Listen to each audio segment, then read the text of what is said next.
सिद्धेभ्यः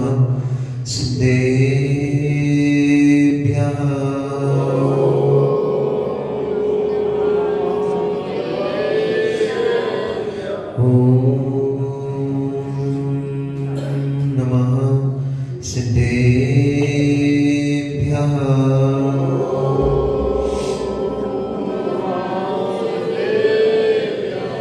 तव सिद्धेन सिद्धे संयम सिद्धे चरित्र सिद्धेया नाडं मिदंसनं मेया सिद्धे सिरसा नमस्सामि नमो वरियन्ताणं नमो सिद्धाणं नमो वायुरियाणं नमो वज्रायाणं नमो लोये सव्यसागुणम्। जय बोले अनंत सिद्ध परमेष्ठी भगवान की जय। जय बोले अनंत 24 तीर्थंकर भगवान की जय। आचार्य मुकुंद देवी की जय। आचार्य मुकुंद विराग सागर जी महामुनि राज की जय। परम पूजनीय चर्या सुख नित्यात्म योगी आचार्य मुकुंद देव श्री विशुद्ध सागर जी महामुनि राज की जय। अहिंसा में विश्व जैन धर्म की जय। परम पूज्य मुंशी साक्षी सागर जी गुरुदेव की, परम पूज्य मुंशी पीताम्बर सागर जी गुरुदेव की, परम पूज्य मुंशी योग सागर जी गुरुदेव की, परम पूज्य ब्रिज सागर जी गुरुदेव की, जैन धर्म की। मनुष्य वर्तमान शासन नायक भगवान वर्धमान स्वामी के शासन काल में हम सभी भक्त जी यहाँ विराजते हैं। परम भट्टारक महाश्रवण उन भगवान वर्धमान स्वामी के मुख कमल से निश्चित भगवती वाग्वादिनी मंजनवाणी का हम सभी कर्णांजलि लगा करके पान कर रहे हैं। यह वाग्वादिनी, यह भगवती मंजनवाणी सभी जीवों का कल्याण करे, सभी जीवों का मोक्ष मार्ग प्रशस्त करे।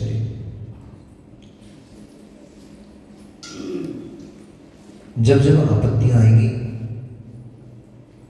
नियम से उसके समक्ष कोई ना कोई परद्रव्य खड़ा होगा। जब तक परद्रव्य से जीव प्रभावित नहीं होगा तब तक न उसके ऊपर कोई आपत्ति आ सकती है, न कोई विपत्ति आ सकती है, न कोई संकट आ सकता है। हम पर से प्रभावित हैं इसलिए कष्ट में हैं, हम पर से प्रभावित हैं इसलिए दुखी हैं। पर से प्रभावित होना हमारा बंद हो जाए तो सुख को खोजने कहां जाना पड़ेगा? सुख तो तुम्हारे भीतर भरा पड़ा है। सुख के लिए कहीं जाना नहीं पड़ता, सुख के लिए कुछ लाना नहीं पड़ता। सुख तो मेरा स्वभाव है, मेरे भीतर है।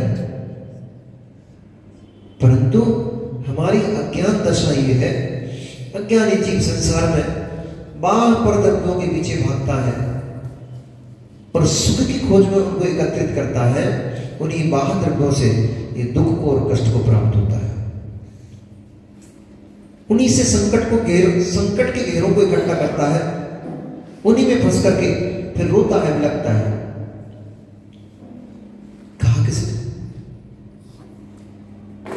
कहा किसने कि इनको इकट्ठा करो?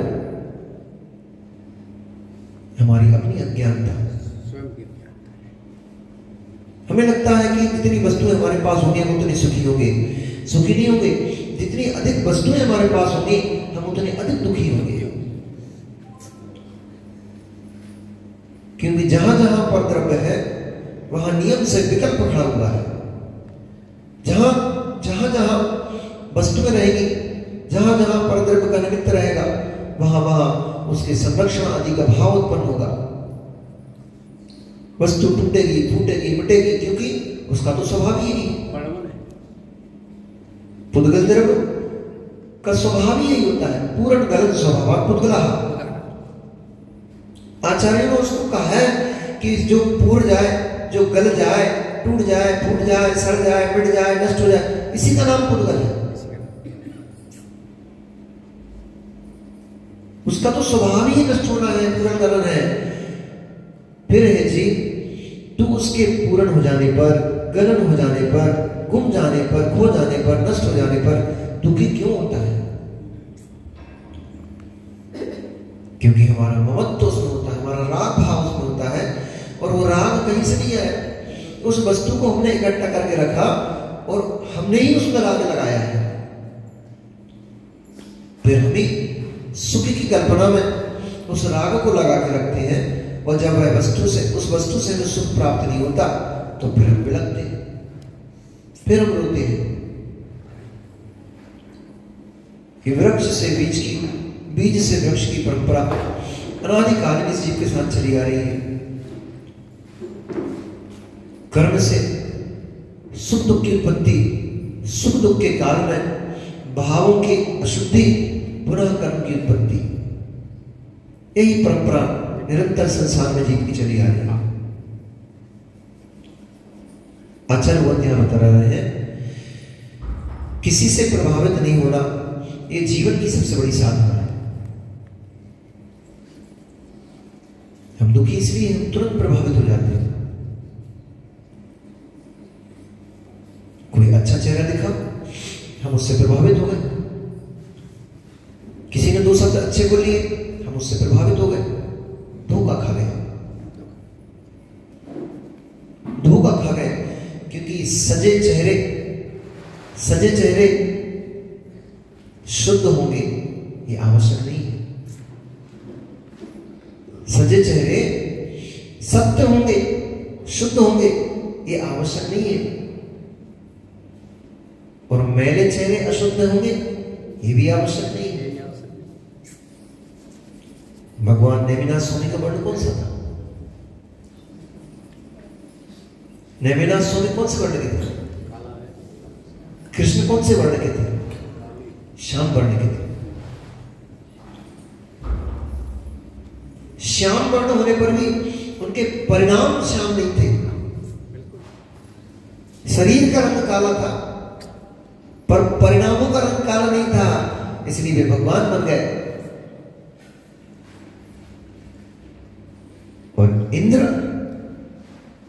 जो इंद्र था जिससे रावण के दशानन का युद्ध हुआ था, राजा इंद्र, स्वधर्म की बात नहीं कर रहा हूं, राजा इंद्र बहुत घोर वर्ण का था, परंतु परिणाम काले थे।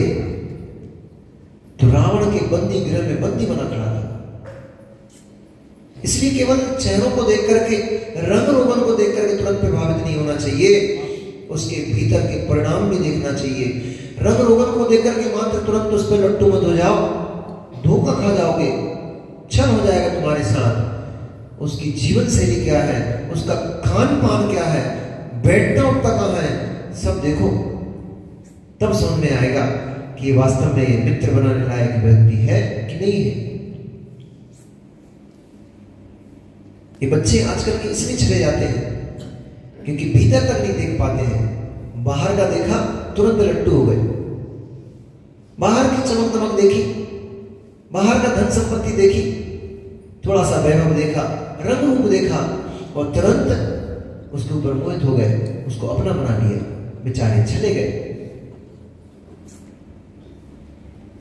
सुंदर वाद्य यंत्र बांसुरी आदि बजा करके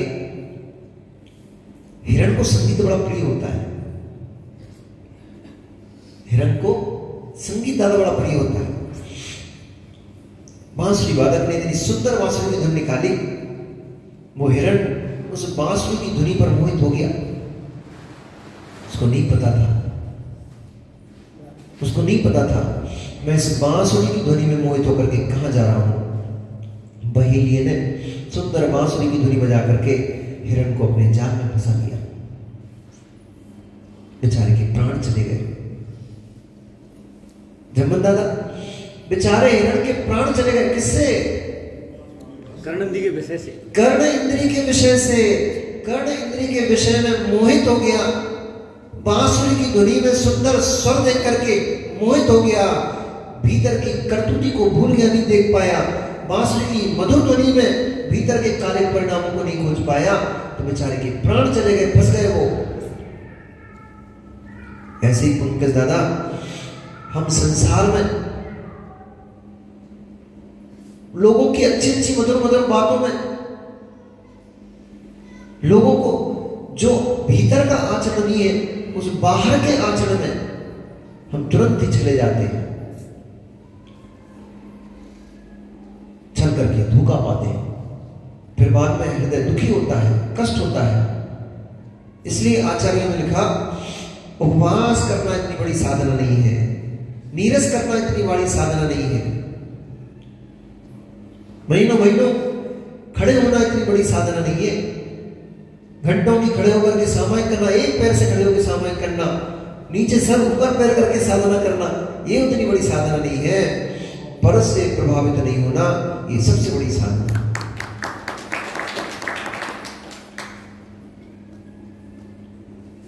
जैसे ही पर से प्रभावित हुए होता तो यही। पंडित जी, हमारे पड़ोसी के घर में सुंदर गाड़ी आ गई, हमारे पास वैसी गाड़ी नहीं है। अब देखो अपने परिणाम, आप पर से प्रभावित हो गए, इसलिए संक्लेशता होने लग गई। सम्यक तुम्हारी क्लास में कोई बच्चा टॉपर हो गया, अच्छा पढ़ाई करके उसके बहुत अच्छे मार्क्स आ गए और हमारे मार्क्स नहीं आ पाए अच्छे, तो उसके प्रति ईर्ष्या का भाव उत्पन्न होने लग जाता है। हाँ, तो इसमें क्या बड़ी बात है, वो तो चीटर है, उसने चीटिंग करके पास कर लिया, चीटिंग करके ऐसे नंबर आ गए उसके। ऐसे भाव लोगों के जीवों के उत्पन्न होने लग जाते हैं, उससे ईर्ष्या का भाव उत्पन्न होने जाता है। क्यों हो रहा है? क्योंकि आप पर से प्रभावित हो गए। वो व्यक्ति पर है, वे अंक भी पर है। जिन अपने अंकों को कम देख करके आप दुखी हो रहे हो, वे अंक भी पर है, वे भी मेरे नहीं है। जो अपनी मार्कशीट में आए हैं, जो अपने रिजल्ट के अपने क्या था,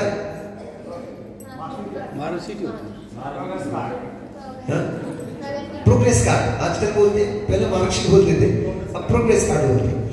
तो आपके जो प्रोग्रेस कार्ड में मार्क्स आए हैं, आपके सामने वाले के नहीं, जो सामने वाले के वे तो अत्यंत पर है ही। जो तुम्हारे प्रोग्रेस कार्ड में मार्क्स आए हैं, वो भी तुमसे अत्यंत भिन्न है। तुम उन्हें देख करके उनसे प्रभावित होकर के दुखी हो रहे हो, संक्लेशित हो रहे हो। अरे मित्र, जो दुखी हो रहा है वो तू है, और जो मार्क्स हैं वे पौगलिक हैं। उनको देख करके इतने प्रभावित क्यों हो रहे हो? मार्क्स ही तो है। उन 4 नंबरों से मेरी बुद्धि का परीक्षण नहीं होगा। उन जरा से नंबरों को देख करके मेरे क्षोभसम का निर्णय नहीं होगा। क्षोभसम का निर्णय किससे होगा? वो 40 मार्क्स लेके आने वाला क्या करते पाया जा रहा है, और 4 नंबर लेकर आने वाला क्या करते पाया जा रहा है। इससे आपके क्षोभसम, इससे आपकी बुद्धि और इससे आपके ज्ञान का निर्णय होगा कि आपके पास आप ज्ञानी हो कि नहीं हो। ज्ञान सम्यक है कि ज्ञान मिथ्या है। नंबरों से निर्णय नहीं होगा, उसका निर्णय किससे होगा? आपके चारित्र कैसा है, आचरण कैसा है। सूट बूट देख करके आप तुरंत प्रभावित हो जाते हो, अच्छी गाड़ी देख करके, बैंक बैलेंस देख करके जरा से प्रभावित हो जाते हो। इतनी जल्दी प्रभावित मत हो, उसको थोड़ी देर तक देखो, खाता क्या है।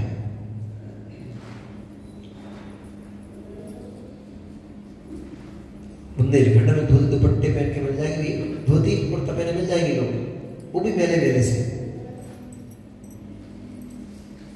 तुमने तुरंत प्रभावित हो गए, अरे ये तो हीन व्यक्ति है। क्यों? मैंने कुछ नहीं कपड़े पहन के बैठा हुआ है, उधर से नहीं इधर से। मैंने कुछ नहीं कपड़े पहन के बैठा है। तुम मैंने कुछ कपड़े देख करके उससे प्रभावित, कपड़ों से प्रभावित हो रहे हो, और कपड़ों को देख करके उस व्यक्ति का निर्णय कर रहे हो। तुम्हें मालूम नहीं है वो संयमी प्रतिमाधारी जीव है। उसका महीने में मात्र 2 ही दिन साबुन सोडे उपयोग करने का नियम है। तुम उसके मैले वस्त्रों को देख करके प्रभावित हो गए, तुम्हें वो अच्छा व्यक्ति नहीं दिख रहा। और कोई सूट बूट पहन करके अच्छे रंग रोगन पे डाल डूल के आ गया, सेंटिमेंट छिड़क के आ गया, तो मुझसे प्रभावित होगा, अरे बहुत बढ़िया व्यक्ति, बहुत बड़ी व्यक्ति है। पता लगा जा करके होटल में मांसाहार कर रहा था, वो तो अभक्त से भी था। तुम तुरंत उससे प्रभावित हो गए, उसके चाल चलन को देखा नहीं, उसके खान पान को देखा नहीं, और उससे प्रभावित होकर के उसको अपना बना बैठे। बाद में आंख में आंसू बनेंगे, रोते मिलोगे, दुखी मिलोगे। क्यों? क्योंकि आप सीखे प्रभावित हो गए थे। इसलिए आचार्य भगवंत यहां पर समझा रहे हैं कि सबसे बड़ी साधना यदि कोई है तो प्रभावित मत हो किसी से, यही सबसे बड़ी साधना है। कोई गाली दे रहा है तो हम प्रभावित हो जाते हैं। वो गाली दे रहा था, ठाकुर साहब, वो गाली दे रहा था, वो पर है, जो उसके मुख से निकल रहा था वो शब्द पर है, पुद्गल है। जिसको देना चाह रहा है, जिसको देख रहा है देने के लिए, वो पर है, वो पुद्गल है। मुझ तक तो उसकी गाली पहुंच ही नहीं सकती,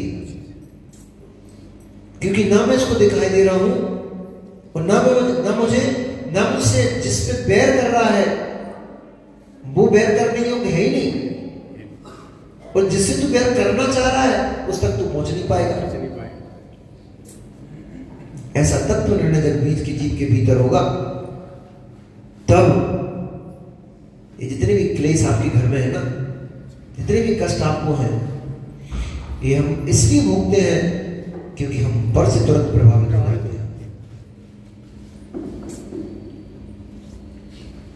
कोई गाली भी दे रहा है, हम उससे प्रभावित तुरंत हो जाते हैं, इसलिए हम उद्वेलित हो जाते हैं, हमें गुस्सा आ जाता है। एक सभ्य पुरुष के लिए क्या कहा गया?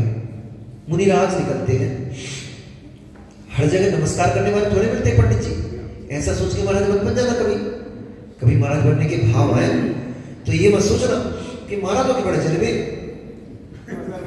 जहां से निकलते भाई प्रणाम बाबा जी, नमस्कार बाबा जी, नमोस्तु महाराज जी। जहां निकल गए भाई बैंड बाजे बज रहे, आगवानी हो रही है, राजा खेड़ा आ गए तो राजा खेड़ा वालों ने बढ़िया बैंड बाजे के साथ आगवानी कर ली, तो पंडित जी का मन चल गया। महाराजों के झलक होते भी है, घर घर में जाओ बढ़िया सुंदर सुंदर भोजन मिलेगा, नगर नगर में जाओ बैंड बाजे के साथ आगवानी होगी। इस बाह्य दृश्य को देख करके प्रभावित मत हो जाना। मुनि बनने के भाव आए तो इन सब से रहित निज आत्म गर्भ को देखना। ये बाह्य उपलब्धियां हैं, बाह्य उपाधियां हैं, इनको बाह्य मान करके मुनि बनने के भाव आ जाए तो ऐसा देख करके मन बन जाना। हर नगर में बैंड नहीं बजेगी, हर घर में रसमलाई खाने को नहीं मिलेगी। कहीं ऐसा भी होगा, कहीं ऐसा भी होगा कि केवल दाल रोटी वो भी उबली रख दी। अगर ये बैंड बाजे देख के प्रभावित हो गए और महाराज बन गए तो आहार के बाद श्रावण के ऊपर बरसेंगे घनघोर बरसात की तरह। कहेंगे कैसे पापी हो, ये खाते हो क्या, घास भूसा बना के रख दिया, ये कोई खाने की चीज है क्या, उबाल कर रख दिया, तुम लोग घर में ऐसे खाते हो क्या? ऐसे शब्द कहते हैं लोग पंडित जी। बाहर की चकाचौंध से प्रभावित हो गए तो क्लेश होगा, निज से प्रभावित होकर मुनि बने तो ये तो हम घर में खाते थे, सरस भोजन तो हमें घर में भी मिलता था, इस भोजन के लिए थोड़े मुनि बने हैं। जहां नीरस मिलेगा, जहां नीरस मिलेगा, उबला उबला मिलेगा, तब भी कषाय नहीं भड़केगी। क्यों? हम तो जानबूझ करके ही छोड़ के आए हैं। हम तो घर में खूब रसमलाई खाते थे, परंतु हमने निर्णय किया है इनमें सार नहीं है, मुझे इन सरस और नीरस से प्रभावित नहीं होना है, मुझे अपनी आत्मा की विशुद्धि से प्रभावित होना है। नीरस तो क्या है, शरीर में जाएगा वैसे ही मल बन जाएगा। सरस तो क्या है, शरीर में जाएगा वैसे ही मल बन जाएगा। परंतु इस सरस और नीरस के चक्कर में कहीं मेरे भाव खराब हो गए तो मेरी दुर्गति हो जाएगी, मेरा परिणाम बिगड़ गया तो मेरी पर्यायें बिगड़ जाएंगी। इसलिए तुरंत किसी से प्रभावित नहीं होना चाहिए। संकट के दिन आते हैं, आचार्य भगवंत आज यहां पर नीति सिखला रहे हैं। संकट के दिनों में उन संकटों को पर देखो, उनसे प्रभावित मत हो।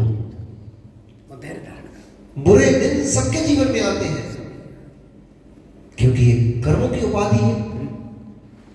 ये शरीर कर्मों से मिला है, कर्म कर्म है ये शरीर। इसमें जो सुख दुख मिले हैं, इंद्रिय जनित सुख दुख जो भी मिले हैं, वो भी सब कर्माधीन है। और वो कर्म हमेशा एक जैसा उदय में नहीं रहता, वो बदलता रहता है, उसमें परिणमन होता रहता है। कभी सुख रूप कर्म उदय में आएगा, वो भी झड़ जाएगा। कभी दुख रूप कर्म उदय में आएगा, वो भी झड़ जाएगा। कभी वो कर्म घर में क्लेश कराएगा, वो भी समय निकल जाएगा। कभी प्रीति उत्पन्न करेगा घर में, वो भी निकल जाएगा। एक समान बना रहने वाला नहीं। एक बेचारा व्यक्ति अपने दुखों से बड़ा परेशान था, और ऐसे समय में क्या नजर आता है? जब व्यक्ति दुख से ज्यादा दुखी हो जाता है, परेशान हो जाता है, तो उसको क्या नजर में आता है? उसको लगता है बहुत संसार में मैंने कष्ट भोग लिया, अब तुम मर जाओ। ऐसे भाव उत्पन्न जीव के होते हैं। वो एक महात्मा जी के पास गए, उन्होंने कहा, स्वामी मैं बहुत कष्ट से परेशान हूं, मुझे जीवन में बड़े कष्ट हैं, मैं मर जाना चाहता हूं। बाबा जी ने कहा, कष्ट के समय में एक ही सहायक होता है। उन्होंने एक पर्ची पे लिखा कुछ और उसके हाथ में पकड़ा दिया। बोले, जिस दिन तू बहुत ज्यादा परेशान हो जाए और जब तेरे मरने के भाव होने लग जाए, मरने जाने लग जाए, उस दिन इस पर्ची को खोलना, उससे पहले नहीं खोलना। बोले, मैं समाधान मांगने आया था, तुम्हें क्या पर्ची पकड़ा रहा है मुझे? बोले, इसमें ही समाधान है, पर अभी तेरी समझ नहीं आएगा। इसको ले जा, जब तेरे प्राण निकालने, जब तुझे आत्महत्या करने के भाव आने लग जाए, उस दिन इसको खोलना। काफी दिन निकल गए। एक दिन ऐसा भी हुआ कि उस जीव के बहुत परेशान हो गया। कर्मों का उदय ऐसा रहता है, अशुभ कर्म की प्रकृतियां अधिक होती है, शुभ कर्म की प्रकृतियां कम होती है। अशुभ का समय धीरे धीरे निकलता है, शुभ का समय धीरे नहीं तेजी से निकल जाता है। अब आप लोगों को शुभ का समय चल रहा है बिरादर खेड़ा, कितने लोग महीना भर लगा तो हो गया होगा। 15 तारीख को आए थे ना, आज कितनी तारीख? 9 तारीख। तो कैसे 20-25 दिन कैसे निकल गए, पता लगे क्या? माता को पता लगे? ऐसा तो नहीं कि बहुत पता लग रहा है, महाराज बर्तन मांझना पड़ा रहा है, रोज कुछ ऐसा तो नहीं चल रहा है। सुख के दिन कैसे निकल जाते हैं पता नहीं पड़ता। दुख का एक एक मिनट बड़ा भारी होता है, परंतु दुख का पंडित जी एक एक मिनट उनको भारी होता है जिनके ऊपर कष्ट होता है। वो कष्ट से जो प्रभावित हो जाते हैं, उनको दुख के दिन भारी लगते हैं। जो उन कष्टों से, दुखों से प्रभावित नहीं होते, अपने आप में मजबूत दृढ़ बने रहते हैं, उनको दुख नहीं लगता। उनको उनका दुख भी आकर के बेचारा मुंह लटका के अपने आप वापस चला जाता है। वो भी सोचता है इसको परेशान करने आया था, ये तो परेशान हुआ ही नहीं। दुख भी सोचता है इसको परेशान करने आया था मैं, ये तो परेशान हुए नहीं। खुद परेशान होगा कि वापस मुड़ जाता है, ये मुझसे परेशान नहीं होगा, मुझे ही परेशानी होने लग गई इससे। उसने अंत में सोचा, आज तो मैं आत्महत्या कर ही ले रहा हूं, और आत्महत्या करने के लिए जाने लगा तो उसको याद आया कि वो महात्मा जी ने एक पर्ची पकड़ाई थी, और आज के दिन के लिए पकड़ाई थी उन्होंने। उसने खोली जैसी पर्ची, उसमें क्या लिखा था? ये दिन भी बदल जाएंगे। क्या लिखा था उसमें? ये भी नहीं रहेगा, ये भी बदल जाएगा। उसकी समझ में आ गई, जब सुख के दिन नहीं रहे तो मित्र दुख के दिन भी नहीं रहेंगे। सुख दुख ये संसार रूपी जीवन चक्र का एक हिस्सा होते हैं। इंद्रियों के सुख मिलना, इंद्रियों के दुख मिलना, इनसे प्रभावित मत हो, क्योंकि ये क्षोभसमिक भाव है। ये कर्म के क्षोभसम से मिलते हैं, कर्म के नष्ट हो जाने से नष्ट हो जाते हैं। सुख की प्राप्ति करना है, सुख चाहिए है, तो इंद्रियों के पीछे मत भागो, इंद्रियों के विषयों के पीछे मत भागो। सुखी होना है तो इनसे प्रभावित मत हो। इनके समय में कर्म के उदय के समय में परिणाम शांत कर लो, कर्म के उदय के समय में मौन धारण कर लो। हाय तो मत मचाओ, आकुल व्याकुल मत हो, तो नवीन कर्म का आशा बंद नहीं होगा। और नवीन कर्म का आशा बंद नहीं होगा इतना तो ठीक है, तुम्हें तुरंत भी शांति की वेदना होगी, साता मिलेगी। हमारे साथ उल्टा होता है, जैसे ही कर्म का उदय आया और हमने रोना गाना शुरू कर दिया। पीताम्बर सागर जी, असाता वेदनी कर्म का आश्रय बंध का कारण क्या होता है? दुख शोक तापा क्रंदन वद परिवेदना परोभय स्थान में संवेदस्य। दुख करना, शोक करना, रोना, हाथ पैर फड़फड़ाना, ये सब असाता वेदनी कर्म के बंध के साधन है। पूर्व में हमने असाता वेदनी बांध के रखा हुआ है, पूर्व में हमने अशुभ कर्म बांध के रखा हुआ है। वो जैसे ही उदय में आया, अब उदय में आया तो वो तो कष्ट देगा, क्योंकि उसका काम भी यही है। अशुभ कर्म जब उदय में आएगा तो हानि कराएगा, शरीर में रोग लगाएगा, मित्रों से छुड़वाएगा, क्योंकि उसका तो काम ही है, उसका ना वो है ही अशुभ कर्म। अशुभ कर्म है तो आपको सुंदर सुंदर खाने को थोड़ी देगा, सुंदर सुंदर अच्छे अच्छे मित्रों से थोड़े मिलाएगा, वो तो है ही अशुभ कर्म। अशुभ कर्म जब उदय में आएगा वो आपको सताएगा, पीड़ा देगा, कष्ट देगा, रोग शोक देगा। परंतु उस काल में यदि तुम उससे प्रभावित हो गए, वो पर है, वो मैं नहीं हूं, वो मेरा नहीं है, वो बाह्य वस्तु है, वो बंधा है, आकर के जुड़ा है, ये तो निश्चित है, बंधा है। कब तक बंधी रहेगी ये बिल्डिंग भैया? ये सीमेंट, ये गिट्टी, रेत, इनको तीनों को मिक्स करके इकट्ठा करके आपने ये खड़ा कर दिया भवन, कब तक रहेगा ये? एक ना एक दिन सीमेंट का बंध छूटेगा, कमजोर पड़ेगा। और जिस दिन सीमेंट 100 साल, 50 साल, 200 साल, सीमेंट की ज्यादा से उम्र कितनी? 60 साल, 70 साल, 100 साल। 100 साल के अंदर अंदर सीमेंट अपना बंध छोड़ देगी, और जब बंध छोड़ देगी तो रेत अलग निकलेगी, गिट्टी अलग फेंकेगी, तो सीमेंट अलग हो जाएगी। अपने आप बंधा हुआ जो बंध था वो अपने आप छूट जाएगा, क्योंकि इसकी मर्यादा है, सीमित है। ऐसे जो कर्म बंधा हुआ है, ये कर्म कब तक रहेगा उसकी मर्यादा है, क्योंकि उसका स्थिति बंद होता है। प्रकृति बंद, प्रदेश बंद, स्थिति बंद, अनुभाग बंद, 4 चीजों को लेकर के कोई भी कर्म बंधेगा, एक कर्म बंधा है, नियम से छूटेगा, क्योंकि इसके पास हमेशा हमेशा रहने की ताकत नहीं है, बशर्ते उसके उदय काल में आप दूसरा कर्म ना मान दो। समस्या कहां आ जाती है?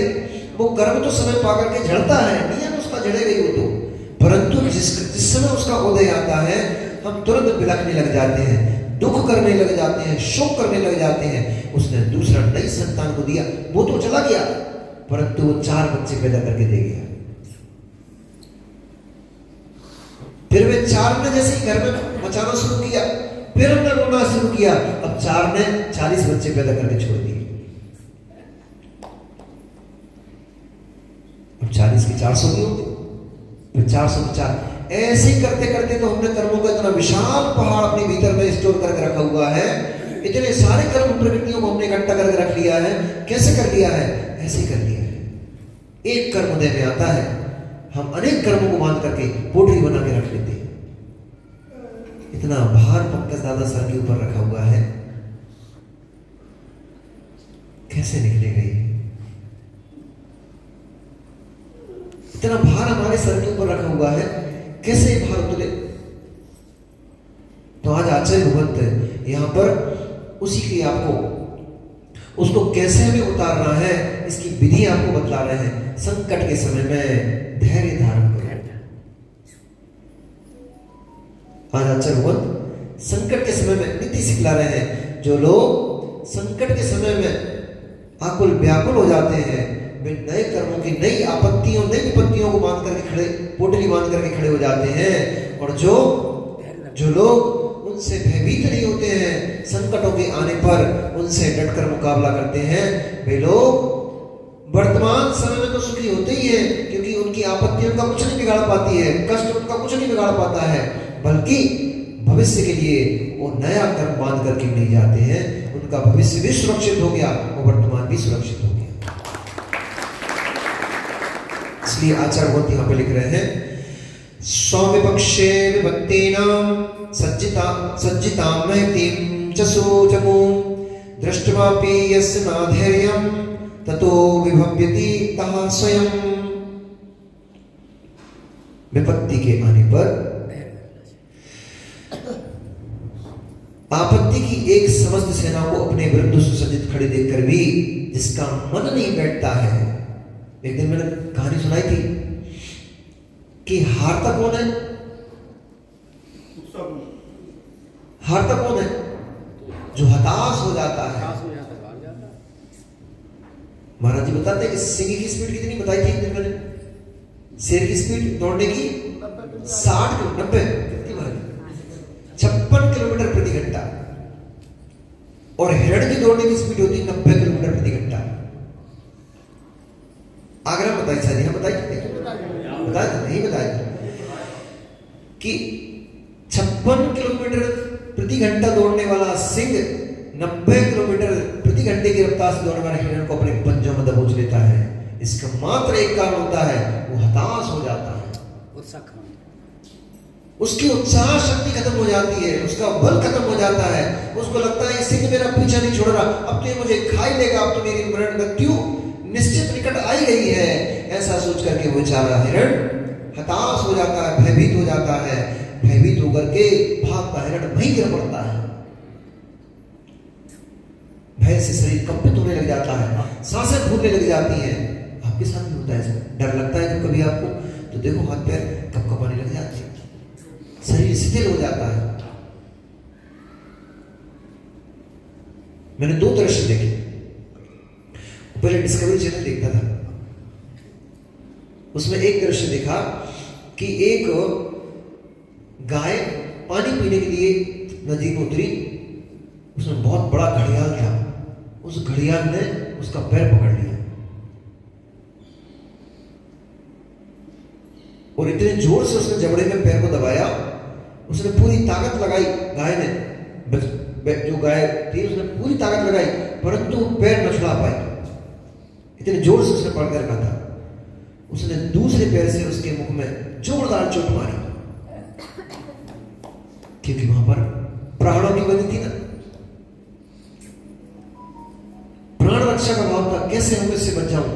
उसने दूसरे पैर से उसके मुख पर जोरदार चोट मारी, उसने बंधन ढीला हुआ, और जैसे ही बंधन ढीला हुआ वो गाय बाहर निकल आई, परंतु पैर न बचा पाई। एक पैर तो उसके मुंह में जबड़े में टूट के रह गया, उसने दांत ऐसे गड़ा दिए उसको कि पैर टूट के उसके पैर में, परंतु जान बच गई। और एक दृश्य क्या देखा कि एक भैंसा झुंड से पीछे रह गया, तो सिंह ने उसके ऊपर हमला कर दिया। थोड़ी देर तो भयभीत हुआ वो, जब उसने देख लिया कि अब कोई उपाय नहीं बचने का, उसने सिंह को अपने सींगों में उठा के फेंका भैंसे ने। आखिरकार सिंह को 3-4 पटकनी जब पड़ी तो उसको छोड़कर भागना पड़ा। आत्मबल जब होता है, अंदर की शक्ति जब प्रकट हो जाती है तो बड़े बड़े सिंहों को भागना पड़ता है। भीतर की जब शक्ति प्रकट हो जाती है, अंदर का जब बल मनोबल प्रकट हो जाता है, तो बड़े बड़े कर्मों के सिंह कितनी बड़े बड़े जाए, उनको पछाड़ने से, उनको पछाड़ दो, उनको भागना पड़ेगा, तुम्हारा आत्मबल कमजोर पड़ जाता है। इसलिए ये हम पंडित जी से कह रहे हैं, जमन दादा से कह रहे हैं, इनका आत्मबल कमजोर पड़ रहा है, ये लफड़ा हो रहा है। तुम्हारा आत्मबल मजबूत हो जाए ठाकुर साहब, आत्मबल मजबूत हो जाए तो मुनि बनने में क्या देर लगती है? आधे घंटे की प्रक्रिया होती है, आधे घंटे में हो जाता है, एक सिंपल में काम हो जाता है। परंतु एक सिंपल को चलाने के लिए जो ताकत लाना पड़ती है, वो ताकत बहुत बड़ी होती है। वो ताकत तब तक नहीं आएगी जब दादा, वो ताकत तब तक नहीं आएगी जब तक हम पर से प्रभावित रहेंगे, तब तक ज्ञान नहीं। दूसरों से हम प्रभावित होकर के उनकी तरफ देखते रहेंगे, उनको अपना देखते रहेंगे, तब तक ये ताकत नहीं आ पाएगी। जिस दिन एक निर्णय हो जाता है, संपूर्ण जगत के संपूर्ण द्रव्य मेरे नहीं है, मैं नहीं है, मैं तो एक शुद्ध चैतन्य आत्म द्रव्य हूं, मुझे उसकी प्राप्ति करना है। एक लक्ष्य, दृढ़ संकल्प, एक लक्ष्य मात्र। जब तक एक लक्ष्य नहीं बनेगा, जब तक एक लक्ष्य नहीं बनेगा, अपने आप को जब तक लक्ष्य केंद्रित नहीं होगा, तब तक निर्णय होना बड़ा मुश्किल है। छोड़ते नहीं बनता। ऐसे भले घर में झगड़ा हो जाए, तुमने कहा हम तो सूट के सुटा के मायके चले जा रहे हैं, है ना। इन लोगों का तो डायलॉग फिक्स है ना, दो चार, इन माताओं के फिक्स डायलॉग है दो चार। घर में झगड़ा हुआ, सबसे पहले क्या करते हैं, कल महाराज जी बता रहे थे क्या करते हैं, बर्तन फेंकते हैं। घर में झगड़ा हुआ और बर्तन टूटना शुरू। एक घर में क्या हुआ, पति पत्नी के बीच में झगड़ा हो गया। झगड़ा दोनों को इतना बढ़ गया, पत्नी ने गुस्से में आकर के नया जो डिनर सेट था क्रॉकरी का, उसको पटक दिया, उसको तोड़ दिया। पति महाराज कौन कमजोर थे, उन्होंने कहा तू ये तोड़ पाएगी, बस इससे ज्यादा मुझे नहीं फटकाएगी। उनने नई गिरी टीवी लाए थे बढ़िया, ताकि वो पटक दी, 50,000 की टीवी फोड़ डाली उन्होंने। आखिर में शाम तक दोनों ठंडे हो गए, और जब दोनों ठंडे हो गए, फिर बैठ के दोनों रो रहे। खेलना मित्र ने 10,000 का क्रॉकरी सेट मिटा दिया, वो कह रहे थे तुमने भी 50,000 की टीवी मिटा दी। अरे भैया, पर से इतने प्रभावित मत हो, पर से प्रभावित होने वाले सर पकड़ के आखिर में रोते मिलते हैं। इसलिए तुरंत इतने प्रभावित मत हो जाओ, तुरंत अपने इतने उद्वेलित मत हो जाओ, तुरंत अपना आपा मत खो। क्यों? संकट के समय में, अशुभ के समय में धैर्य धारण करो, थोड़ा समता परिणाम भीतर में लेकर के आओ। समता परिणाम रहेगा, धैर्य रहेगा, तो आपत्ति विपत्ति का समय निकल जाएगा। वो लंबा समय का नहीं होता है, वो आता है, कर्म का उदय है, चला जाएगा। परंतु शर्त केवल इतनी सी है कि जब वो आपत्ति का समय आए, आप रोना बंद कर दो। रो मत, घबराओ मत, टेंशन मत लो, क्योंकि अगर संक्लेशता करोगे, दुख, शोक, ताप, आक्रंदन, इससे नया कर्म पैदा हो जाएगा, वो फिर परेशान करेगा। इसलिए न दुख, न शोक, न ताप, न आक्रंदन, कुछ नहीं। शांति इसको देखने लग जाओ, ठीक है ये कष्ट है, बना रहे दो, हम तुझसे प्रभावित नहीं हो रहे। ज्यादा से ज्यादा तू क्या कर पाएगा, शरीर में रोक दे पाएगा, वो तो एक दिन नष्ट होना ही है। तू भूखा रख पाएगा हमें, इससे ज्यादा तू क्या कर पाएगा। तू भूखा रखे, जब तक तू भूखा रखेगा, इससे पहले ही मैं अपने निराहार स्वरूप को देखता हूं, मैं आज उपवास ग्रहण करता हूं। अब तू क्या करेगा? जब कष्ट आए, शांत होकर के उस कष्ट को देखने लग जाओ। शांत हो जाओगे, परिणाम शांत हो जाएगा, तो जो उसका वेदन कष्ट में होने वाला है, वो कष्ट में वेदन नहीं होगा, आपको शांति मिलेगी। समता परिणाम, उसको देखने लग जाओ। ऐसा समय चल रहा है, ठीक है, निकल जाएगा, इस समय में निकल जाएगा। इसलिए संकट के समय में उद्वेलित मत हो, उद्वेलित होने की आवश्यकता नहीं है। संकट के समय में दुखी होने की आवश्यकता नहीं है। बोल रहे हैं कि आपत्ति की विशाल सेना आने पर भी, मैं बोल रहा था कि वो जो युद्ध में एक वृद्ध मंत्री ने 500 सैनिकों से 5,000 सैनिकों भी नवीन नवीन प्रकार के हथियारों से लैस थे, उन सबको हरा करके अपनी सेना को विजय प्राप्त कराई। किसके बल पर? मनोबल, आत्मबल के। उनको इस बात का बल आ गया कि भगवान ने कह दिया है मंत्री जी से कि आप, मंत्री जी, भगवान ने कह दिया मंत्री से कि आपकी विजय पक्की है, अब हमें कोई नहीं हरा सका। आत्मबल प्रकट हो गया, तो 5,000 की सेना में 500 सैनिक भारी पड़ गए और उनको हरा करके विजय प्राप्त कर ली। इसलिए विपत्ति के समय में मुसीबत के समय में आत्मबल नहीं खोना चाहिए। विपत्ति का समय आया है, निकल जाएगा। थोड़ा धैर्य धारण करो, थोड़े परिणामों को निर्मल करो और भगवान जैन की भक्ति को बढ़ा दो। उस समय भक्ति एकमात्र सहारा होती है, और तो ज्यादा कुछ काम कर नहीं रहा। कोई की दुकान नहीं चल रही, हताश हो जाता है। उस समय ज्यादा हाथ पैर मत चलाओ, फिर ये धंधा बदला, फिर वो धंधा बदला, फिर वो धंधा बदला। ऐसे बदलते रहोगे कुछ नहीं हो पाएगा। ऐसे बार बार बदलते रहोगे कुछ नहीं हो पाएगा। थोड़ा धैर्य धारण करो, जो कर रहे हो उसको करते रहो। भक्ति का समय थोड़ा सा बढ़ा दो, भक्ति बढ़ेगी। आपका जो अंतराय कर्म बैठा हुआ है वो अंतराय कर्म मंदा हो जाएगा, वही चलने लग जाएगा। विजय भैया साइकिल तो चलाई होगी ना, खूब चलाई, तो कभी बाकी चेन भी उतरी होगी, कभी उसकी चेन भी उतरी होगी ना। तो जिस दिन साइकिल की चेन उतर गई उस दिन खेत में छोड़ छाड़ कर भग थे आप? नहीं, क्या करा था? चेन चढ़ा के उसी साइकिल से घर आए थे ना। इतनी समझदार हमारे विजय भैया है। किन चेन उतर गई साइकिल की तो साइकिल ही फेंकी, चेन चढ़ा के और उसको उसी साइकिल से वापस घर पे आए हैं। ऐसे मित्र जब आपत्ति का समय आए, विपत्ति का समय आए, तो इस शरीर को नष्ट मत करो।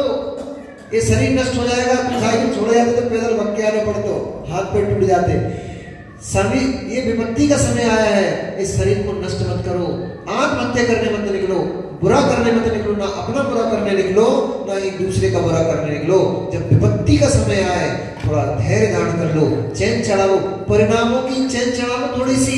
फिर इसी साइकिल, यही साइकिल है, इसी साइकिल से नैया पार लगेगी, इससे घर तक पहुंचोगे। इसलिए आपत्ति की विपत्ति के समय में घबराने की आवश्यकता नहीं है। आपत्ति के समय में धैर्य की आवश्यकता है, परिणाम सुरक्षित करने की आवश्यकता है, मन को शांत करने की आवश्यकता है। मन को शांत कर लो, आपत्ति कहेगी। आगे क्या कर रहे हैं? सौभाग्य के समय में जो हर्ष नहीं मनाते, बुद्धिमान लोग जानते हैं कि यह देह तो विपत्तियों का घर है, और इसलिए जब उन पर कोई संकट आता है तो वे उसकी कुछ परवाह नहीं करते हैं। जब वे उसको नहीं देखते हैं, देखने से मन मिलता है। बच्चियों को एक बात बताऊं, कोई लड़का किसी लड़की को ताकने लग जाए,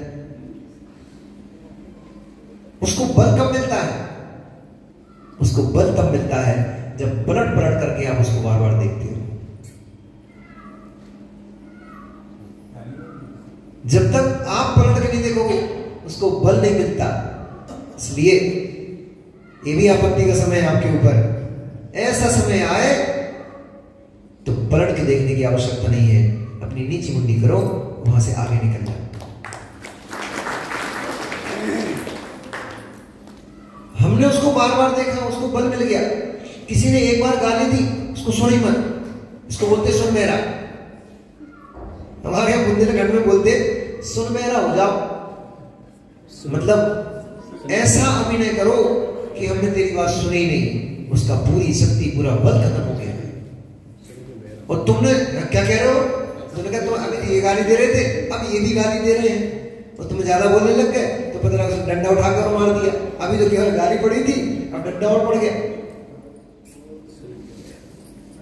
तो ऐसे समय में सभ्य पुरुष जो होते हैं वो दुर्जनों के मुख नहीं लगते हैं। सभ्य पुरुष जो होते हैं जिनके सर पर, जिनके चेहरे पर पानी होता है, पानीदार पुरुष जो होते हैं, पानी मतलब इज्जतदार पुरुष जो होते हैं, साधु पुरुष जो होते हैं, वे दुर्जनों से मुख नहीं लड़ाते हैं, दुर्जनों से लड़ने नहीं जाते हैं। उन्हें मालूम है, लोग यही कहेंगे अरे भैया ये तो खोटा ही था, ये तो दुर्जन ही था, तू तो साधु था, तुझे तो समझना चाहिए ना।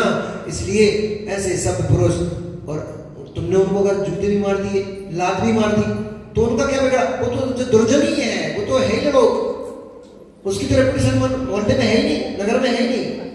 परंतु उसने तो पे एक चांटा मार दिया तो तुम्हारी इज्जत उतर गई। सब पुरुष इसीलिए तो दुर्जनों से भय खाते हैं, इसलिए नहीं खाते कि वो हमारा कुछ बिगाड़ देगा। क्या बिगाड़ पाएगा वो? परंतु लोक में हमने जो बड़ी मेहनत से इज्जत कमा के रखी हुई है, वो इज्जत हमारी ना लुटे।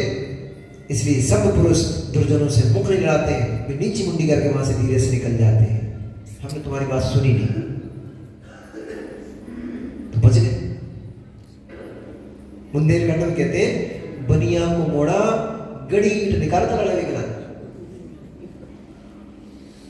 वो पत्थर पड़े हुए उनको उठा नहीं मारेगा, क्योंकि जब तक गड़ी ईट निकलेगी नहीं तो सामने वाला सोचेगा ईट उठाना मारने के लिए भग जाएगा। तो ना उसका सर फूटा,